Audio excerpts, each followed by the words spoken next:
Hey everybody, my name is Maggie Kerrigan. I'm an artist in Virginia Beach, Virginia, Live now. and Sorry. I'm, oh, is it working? Now it's working. Yeah. Okay. Sorry.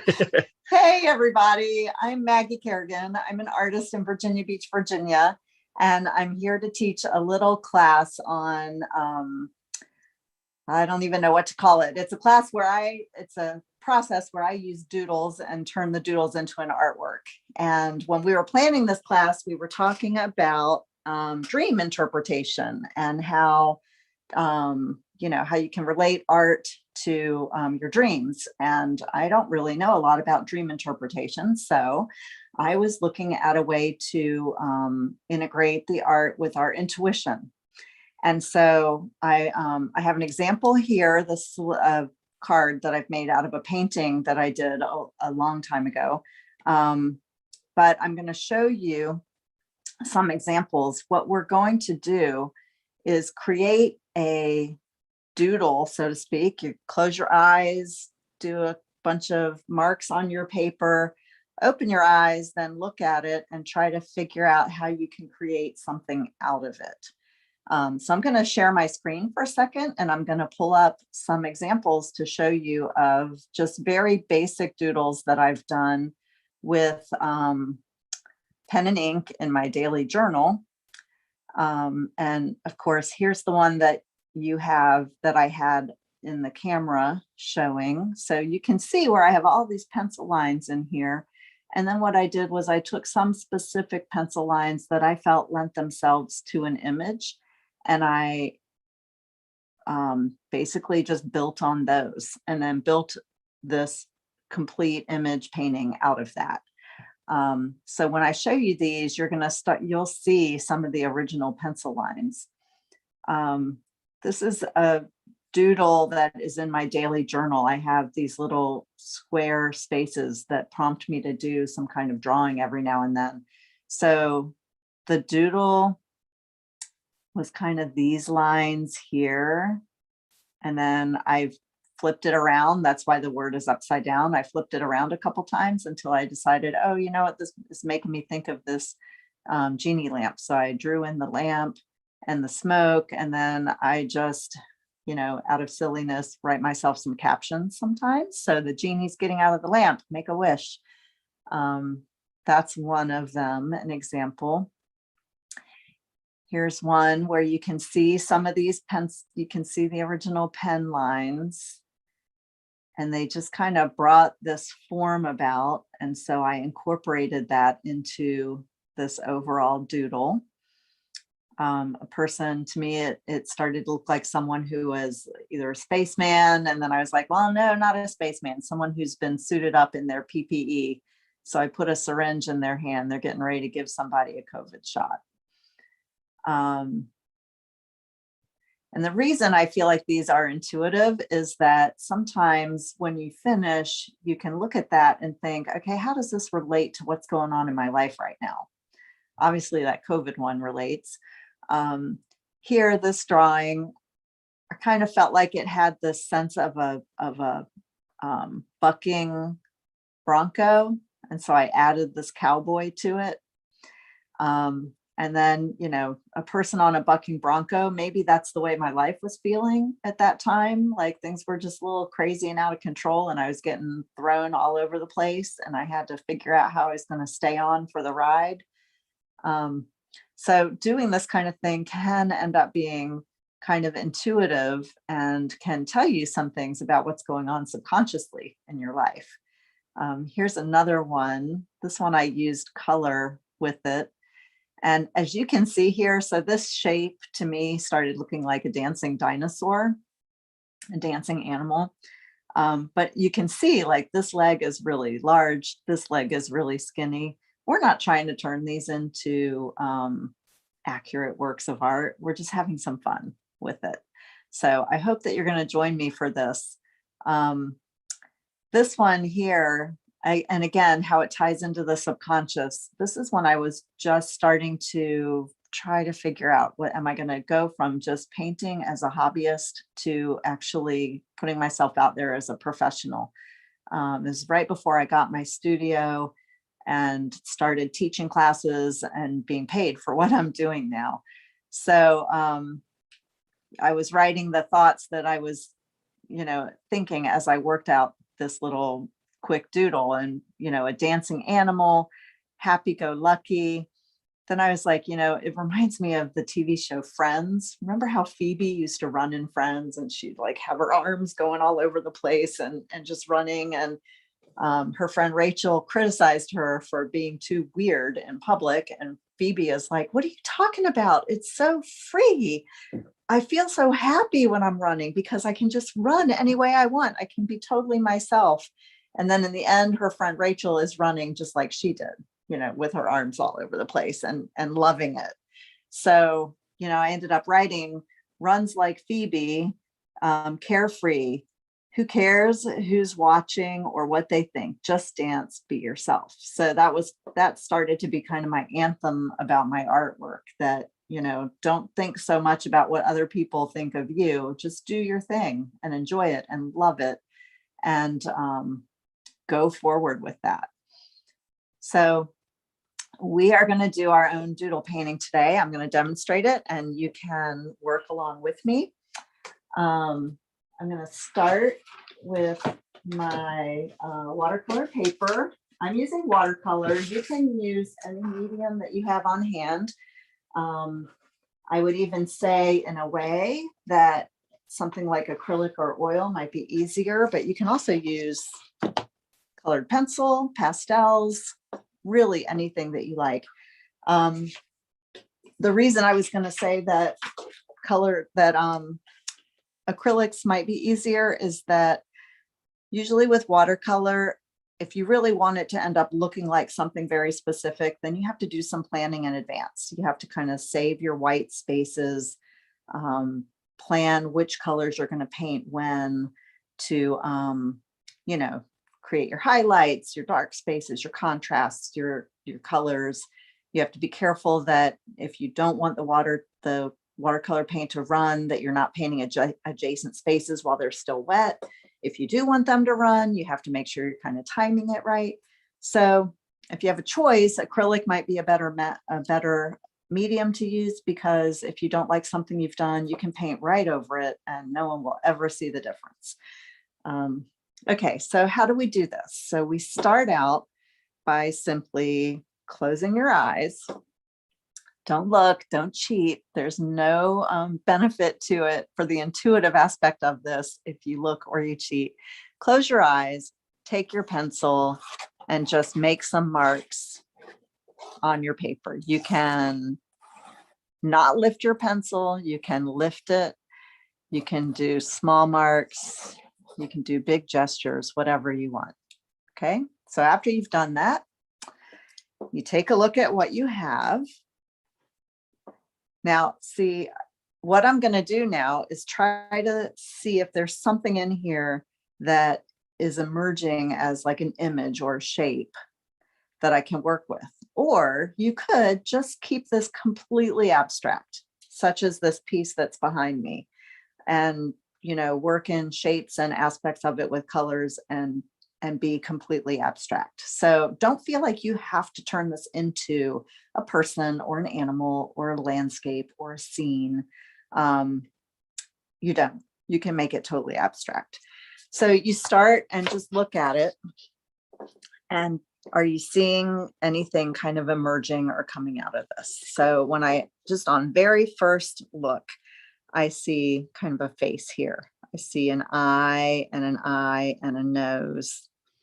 And then I'm seeing here something that could be like the bill of a baseball cap. It could be hair. This could be hair here. This could be like a shoulder. This could be like an arm. Almost kind of makes me think of like a violin. Like maybe this is somewhat the chin and there could be a violin here and the person's holding the handle of it on that side. So that's my first impression, like, okay, there's something there, but now I'm going to turn it and I'm going to look at it from this vantage point. And when you do this, you have to it's almost like you have to cross your eyes and then uncross them again, because if you did start to see something when you had it turned this way, you're going to still see it when you have it this way. So you have to, it's like you have to get your brain to let go in order to see again. So I'm looking at it this direction. And like I just said, I'm still seeing this face over here. So I got to just try to retrain my brain to maybe see if there's any other aspects to this. So in a way, I have like a circular thing here and a circular thing here. And I have this section running through the middle. And then I have this up here at the top. So in a way, that could become something like a dune buggy almost. So I have this, and then I could turn this into the body of the vehicle. And this would be like the cab. And it could be like some kind of a vehicle or a dune buggy or a monster truck, something like that. So there's another thought. Now I'm going to turn it one more time, just keep rotating it. Now I'm just looking to see what's in here. What am I noticing? So again, and I know this is a characteristic I have in general, I tend to see faces in things very easily. It's like that movie, The Sixth Sense, where the little boy says, I see dead people. And I'm like, I see faces. But anyway, so I'm seeing another face here. I'm seeing a space for a big eye here and a big eye here and a nose. And then this kind of exaggerated chin, or maybe this is the nose. And then this exaggerated chin, like this could be Jay Leno with a big pair of sunglasses on, or Mr. Magoo glasses because of this big chin here. In a way, though, I kind of can see, I'm trying to think if I see other things in here too. Another thing I'm seeing is maybe the shape of a bird. So if this were continued right here, like if I turn that into a beak, can you see that? If I turn that into a beak, now I have a shape of a bird. I have the bird's head, the back end of the body, the front end, like maybe a penguin. You know, I don't really have a tail, but I could add and turn this into the tail of the bird. This could be a wing of the bird. So that's a thought there. I'm going to erase this mark I made for the beak though. And I guess that's a little point. Don't think that you can't add more marks to your picture. There are no rules. There are no rules at all for this. Okay, now I'm looking at it from this angle and trying to see if I notice anything in here. So I guess in a way, I'm seeing like this could be a flower. This could be a flower. I could add more. This could be a flower. I could turn this into a vase of flowers. And then here's the vase down here. I would complete it. And that could be a nice vase of flowers. So as you can see with this single doodle, I have possibly a vase of flowers, possibly a person who's maybe playing a violin, possibly a dune buggy of sorts, and possibly a bird or a face. So those are 5 different ways that I could turn this scribble into a painting of sorts. Or if you love doing abstract, you cannot turn it into anything and just have some fun with the shapes and the spaces and make it into an abstract. And you have 2 choices that you can make as well, because you can choose to use only one color, like I did in this one. So you can make it monochrome and just play around with the value of the color that you have. So you've got darks, lights, and varying values in between. In particular on this one, I can get a little closer to that. I was playing around with trying to get textures, different textures, and to create different textures in the background on here. Doing some that were more formal, and then using just some water to make textures as well. So you can do that. It's a wide open lesson here today. You can do that, or you can use multiple colors and turn this into an actual painting of something. I have one I can show you. This was a painting I did years ago. The doodle marks were made in yellow with yellow paint on the brush. And then it ended up being turned into this painting, which was very fun. I called it Protection, because I felt like it was just a sense that, who's protecting whom? Is the woman protecting the bird, or is the bird protecting the woman? And, that was fun with the color to turn that into something specific. So there you go. You can do all kinds of things. So I think what I'm going to do with this is turn it into this vase of flowers. Now I want to show you, I have the blue tape on here. There's a little added bonus for anyone who is serious about art and, or not that serious, but you produce pieces that you think, oh, maybe I'd like to hang that up someday. So I use these blocks of watercolor paper that are 9 inches by 12 inches. It's kind of a standard size. Here's a painting that I did on one of those during a previous class that we did last month on Fabulous Forgeries.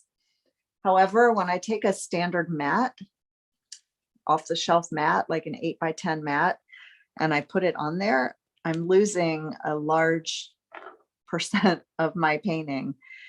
When I did this painting, I painted it to the full size of the paper, but I wasn't thinking about, well, what happens if I want to mat this later? So if I do want to mat this the way that it is, I would have to buy a mat, cut it, or take this to a store and have someone cut a mat for me, which can be kind of pricey. However, you can buy these standard mats right off of the shelf. One of these, actually that price tag is from something else, sorry. One of these is like $5 at a store like Michael's or AC Moore. So you can buy one of these, and it's not helping me now because I made my painting too large. So what I did today is I put tape on my painting. On my paper service, I put the tape on there to mark out what the size of this mat would be, so that what I end up with will be roughly the size that will be matted. I won't have any important stuff sticking off the side that's going to be covered up that I wouldn't be able to use this mat for. So that's just a little tip when you're working with a paper that might not be 8 by 10, then mark it off so that you know that you want the important composition to be inside the space that's going to be showing through the 8 by 10 mat or the 11 by 14 mat or whatever size you're working with. That's just a money saving tip for artists, because then we can actually work with off the shelf pre-cut mats or frames instead of having to get a mat or get a frame custom made for the size of the artwork that you have. So that's just a little tip to keep in mind. And then typically what I do is I take this off when I actually do the painting, and I just try to stay mindful that the important composition is going to be in this area, but I'm going to extend my background and maybe some elements of the composition that won't matter if they're cut off by the mat. I'll extend those beyond that space. So now I have an idea of where I need to contain the important part of my painting, and that way I have that option to use the off-the-shelf mat with it if I want to later on.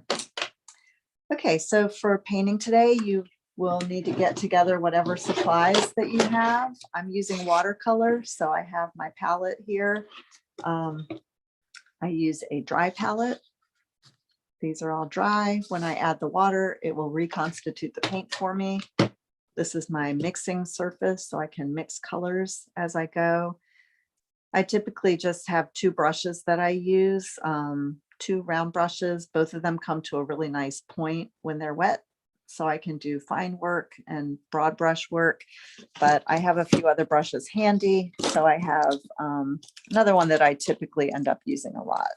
I'll just grab this one, is a flat brush too, because flat can be nice for getting in some big areas. And then lastly, my recommendation, if you are working with water media, is to have paper towels handy. I almost always touch that brush to a paper towel before I put it on my paper, just to get the excess water off, to make sure that I have the water and paint that I want and that kind of thing. And then finally, I have my wash cup over here. So now we're just having some fun. And then as you're painting, you can also be thinking, like, what is it that my subconscious was trying to tell me today about life in general? You know, why did my subconscious bring me this image of flowers in a vase? Do I need to show someone some more appreciation lately? Do I need to show myself some more appreciation? Do I need to maybe bring some sunshine and colorful happiness into my life? So, you know, those are just things to think about. And if you want to be a little more deliberate, you can go in and do some of your sketching. Okay, so this is going to end up being, I think I'm going to make this into a vase of tulips. So I'm going to have my tulips going in a variety of directions.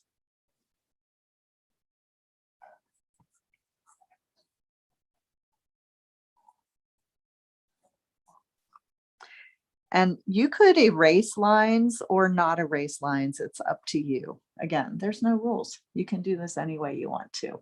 It's your painting. It's your time. It's your decompression time today with your art. So you do whatever works for you. So I'm going to take out just a couple of these lines right here, because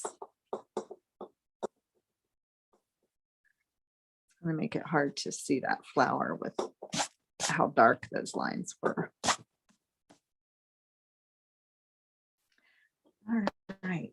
So I'm going to start, I'm thinking through this. My tulips are going to be kind of a pale color, maybe a peach. And I'm going to have green for the tulip petals and leaves, the stems and the leaves.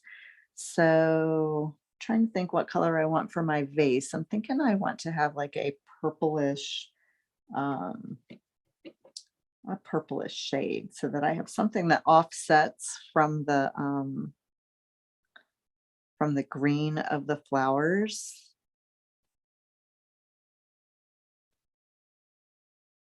So I'm laying in some purple. I'm going to start with a little bit of a lighter purple right now. That way I can deepen some of those tones, and I'm thinking I'm going to leave some white also for light reflecting on the vase.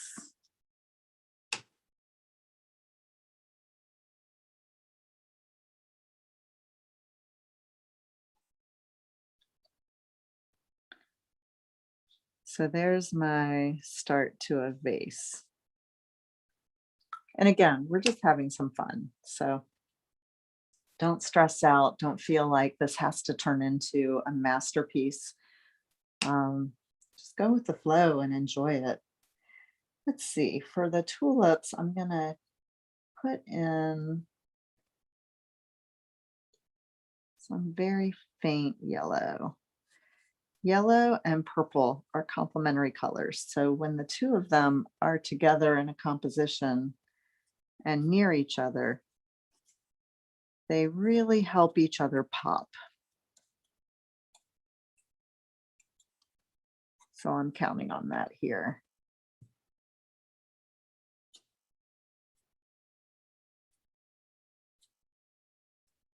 Now this one, if you remember where I had the blue tape, this flower is going to end up being cut off by the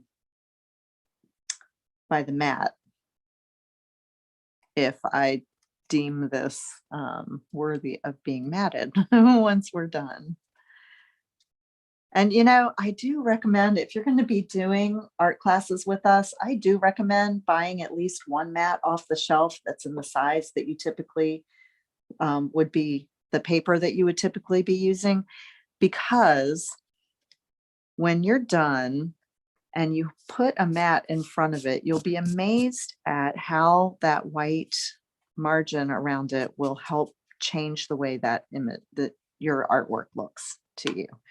So I really recommend that you go ahead and have a mat that you buy, have it on hand. And when you start getting close to finishing your painting, put that mat in front of it. Sometimes it just helps make the whole thing look finished. And sometimes it helps you to realize where you still need some work. So I definitely recommend that you do that. All right. So I've kind of laid in my initial flowers and my initial vase. I hope that you're working now on yours also. Now I'm looking at my greens and I'm going to decide what I want to do with greens. So I have this really nice sap green straight out of the tube. It looks like this. There's kind of a shadow on that. Let's see if I can. I don't know if that's going to help things or make it worse. So this is the sap green straight out of the tube. It's kind of bright lime green. Kind of makes me think of spring plants. And I think of tulips as having a bit darker of foliage. So I'm going to take some of the blue that I have and move this over so you can see me doing this. So I'm taking some of this blue that I have and I'm going to mix that in there. And now I feel like that's a better green for tulips, although maybe a little too bluish. So I'm going to bring some more of the sap back in. Now you could also make your own green. For example, if I use this yellow, this is cadmium yellow. Can't see that. Cadmium yellow right here. And I do have some green on my brush still, so it's putting green into my cad. But cadmium yellow, the nice thing with watercolor is I can actually just lift all that off of there. So get that yellow in there, and then I'm going to look at maybe putting some of this ultramarine blue. So that's another very similar green. And this one's a little more bluish. This one's a little more yellowish. I can add more blue. I don't know, a lot of beginners are not real confident about going in and out of the paint and mixing the colors in and out of the paint, but go ahead and feel free to do that. Give it a try. You can't, I mean, it can't hurt. You just don't use the color if you end up not liking it. Okay, so I'm going to put some of this green in. It's a little bit dark and kind of bold right now at this point. I think I'm going to water it down. And I'm going to use my paper towel to lift that off. I don't want to go that committed just yet. So I'm putting some things in here.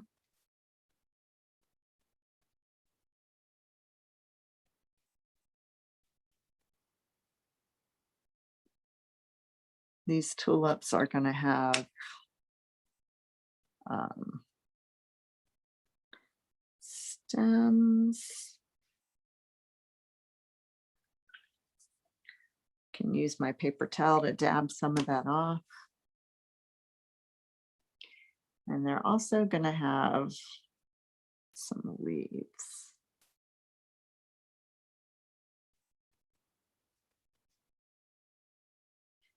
So I'm thinking I'm just going to kind of fill the vase. I will tell you that this is a little out of my comfort zone to completely be painting a painting on the fly like this without doing more drawing and more prep on it. So you might feel out of your comfort zone too. And if you do, that's okay, because we're having fun today. So I've just laid in the ideas for those stems, but now that's really wet right there in the middle. I don't know if you can see that. Can you see how the reflection of the water on there? So that's really wet. I'm going to have to let that go for a few minutes. And what I really need to do also is avoid painting things that touch right up against that, because that really wet area will just bleed into whatever wet paint I put next to it. So I'm going to come down here and start coming in on my vase and just play around with adding some additional color. So the vase is dry, and you can see right now there's a hard line along the edge of where I just added some water. See that hard line? So now I'm going to take my brush, I'm going to dab it onto my paper towel. So now it's only damp and there's no paint on it, no color on it.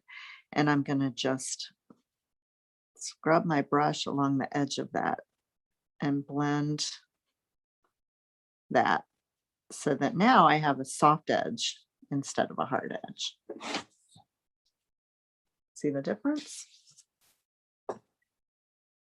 I can just tease into that paint and create a soft edge. And I've got one little spot right there that I didn't cover, and I'm going to leave it because that's just going to give some freshness and fun to this. I'm not aiming for a super realistic, smooth glass base, that kind of thing. And I'm starting to think about the background. What's going to go around this base? So I'm going to start adding in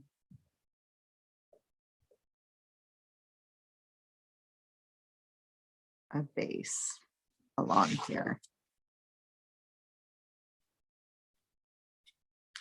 Super creative, right? Gray.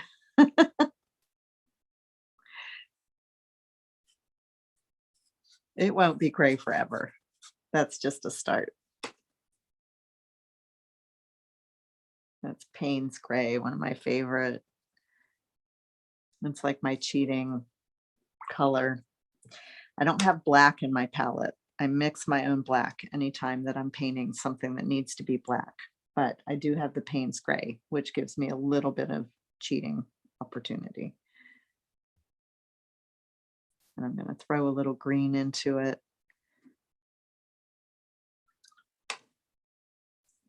And a little purple as well for the kind of the counter shadow down here.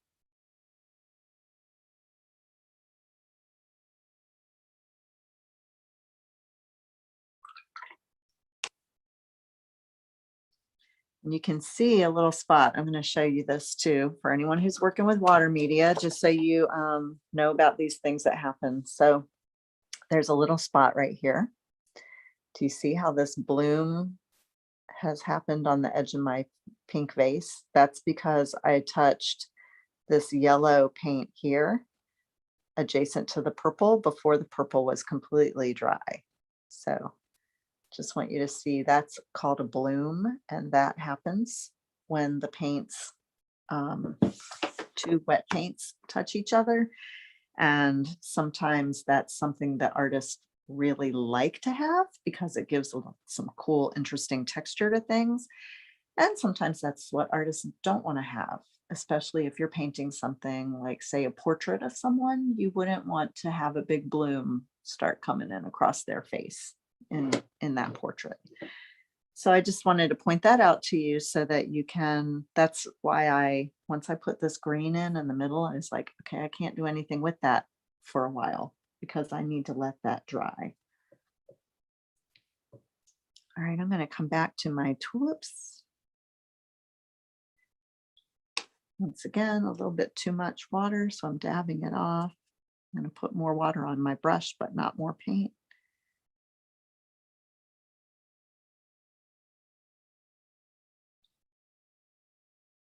I want these to be pretty spring tulips. So I'm just starting to do a little definition for some petals. So the interesting thing is that what you're working on might not be anything at all like flowers, because you may have a dancing dinosaur or, you know, a genie coming out of a lamp or just about anything. I've had some of my doodles have been people that look like they're being plowed away by a snowplow. You could end up with something that's like a landscape right now. So this is interesting because even though I'm doing flowers and telling you my techniques here, it might not relate to what you're doing at all.